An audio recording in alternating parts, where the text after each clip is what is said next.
So you've made a mention, you've moved on to the invitation, but you're still noticing this pattern of behavior or something about the work that isn't happening the way you want it to, or someone isn't showing up in the best possible way. So you're ready to move on to the conversation.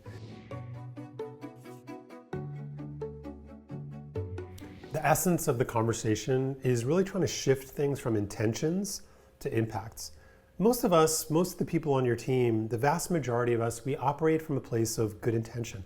We want to have a good impact. We want to be thought of well by our colleagues. We want to do good work. But even so, we take actions from the best of intentions that have negative impacts. We create negative consequences, even if that's not what we intended. So the purpose of the conversation is to help somebody see when that might be happening.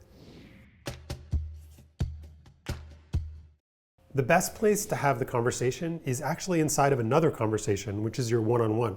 So in the context of that meeting, however long it is, whether it's a half hour or an hour, use that as an opportunity to put that on the agenda and say, hey, I want to revisit this topic that we've been talking about, and I want to see if we can make progress and move forward in a new way. To have a good conversation takes a while. Maybe it'll be 10 minutes, 15 minutes, maybe it'll be an hour. So there's not a step-by-step process for exactly what you should do in each moment. Keep the conversation organic. Remember to keep asking questions and keep your focus on shifting from intentions to impacts. We'll pull through our example around timesheets. Now, maybe Jeff is busy. Maybe Jeff's got a million things going on. You want to help Jeff make this change, and you want that change to stick. So the questions that you can ask are really focused on impacts. Hey, so when you don't turn your timesheets on time, what impact do you think that might have on your colleagues? That's a question Jeff probably isn't thinking about in that moment. When you're late putting in your timesheets, what impact might that have on me as your manager? He probably hasn't thought about that either. What impact might it have on you in your career and how you're being perceived by your colleagues? Or what impact might it have on the work itself? By having your questions, again, still from a place of curiosity and positivity, you want him to get the feedback that you're giving. You're not trying to make him feel bad or make him get defensive. You're just trying to advance the conversation and help him move forward. We're going to give you some tips for how to structure that conversation a little bit more effectively and some things that you can remember along the way. You're not being punitive. You're still in an accountability conversation that's based in positivity and assuming that this person wants to grow. You're still in coach mode. It's not a moment to enforce your authority or to take charge in any way.